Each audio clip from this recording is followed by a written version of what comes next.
Have you ever wondered why some parts of the world developed so differently from others? Let's turn back the clock before the age of empires. Imagine bustling markets in places like India, Africa, and Southeast Asia.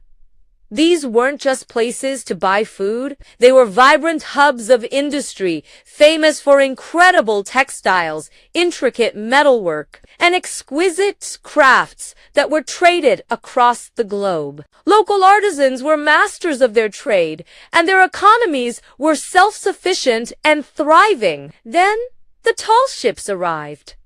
Colonial powers didn't just come to trade, they came to transform. Suddenly, the very foundation of these local economies began to shake. How did this happen?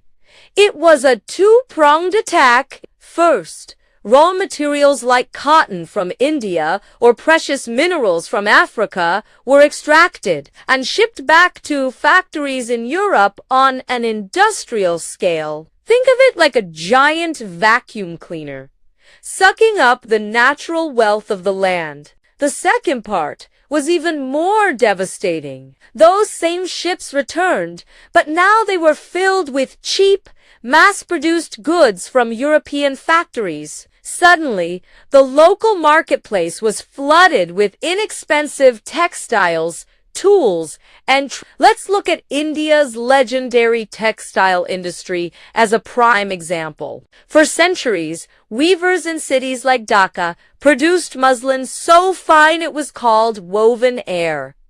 It was the envy of the world, but they couldn't compete with the relentless output of Britain's new steam-powered looms. The price of machine-made cloth was a fraction of the cost of their handcrafted masterpieces. This shift was catastrophic. Economies that once proudly exported high-quality finished goods were now forced into the role of simply supplying raw materials. They went from being the world's workshop to its quarry. This wasn't just an economic change. It ripped apart the social fabric. Highly skilled artisans who had enjoyed respect and a good living for generations were driven into poverty. Many had to abandon their craft and turn to farming just to survive. The self-reliant village communities, which had been the backbone of society, began to crumble. The legacy of this deindustrialization is not just a story from a history book,